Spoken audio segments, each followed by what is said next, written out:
السلام علیکم ورحمۃ اللہ وبرکاتہ۔ آج ہم یہاں پہ الیاس کا صحیح پروننسیشن اور اسپیلنگ دیکھیں گے انشاءاللہ عز و جل۔ عوام مختلف طریقے سے لکھتی ہے اور کہتی ہے، جیسے کہ الیاس، الیاس، الیاس، مختلف طریقوں سے۔ تو ہمیں اس پہ بحث نہیں کرنی لوگ کس طرح سے کہتے ہیں، ہمیں یہاں پہ دیکھنا ہے کہ صحیح تلفظ اور صحیح اسپیلنگ کیا ہے اس کی۔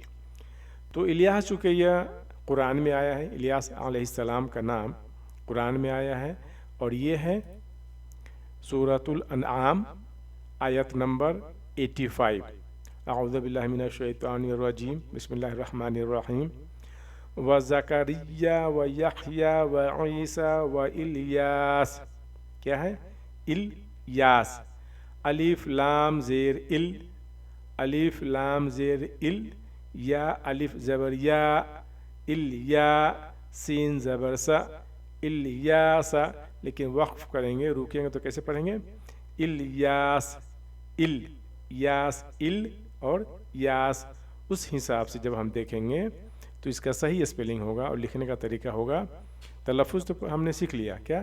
الیاس۔ تو اردو میں تو سیم ہو گیا عربی کے جیسا، اور ہندی میں دو طریقہ ہوگا، الیاس۔ اور چونکہ یہ ال ہے تو جب آپ کو پتہ ہے ایک زبان جب دوسرے زبان میں جب منتقل ہوتا ہے، جب ٹرانسفر ہوتا ہے تو کچھ تبدیلیاں ممکن ہیں۔ تو آدھا لا، ال آدھا لا کے حساب سے بھی لکھا جا سکتا ہے الیاس۔ تو یہ اردو میں ہو گیا الیاس، ہندی میں الیاس، اور انگلش میں زیادہ لوگ انگلش میں ہی مسٹیک کرتے ہیں اور ہندی میں۔ اردو عربی تو تقریباً سیم ہے، اردو عربی میں سے بولنے میں لوگ مسٹیک کرتے ہیں، لوگ الیاس کہتے ہیں اور کچھ کہتے رہتے ہیں۔ اینی وے، تو اس کا انگلش میں ہوگا آئی ایل ال وائی اے ایس، الیاس۔ تو صحیح اس کا پروننسیشن ہے الیاس، اور لکھنے کے یہ طریقے ہیں، اس کے علاوہ باقی سب غلط۔ اللہم صلی علی محمد وعلی آل محمد۔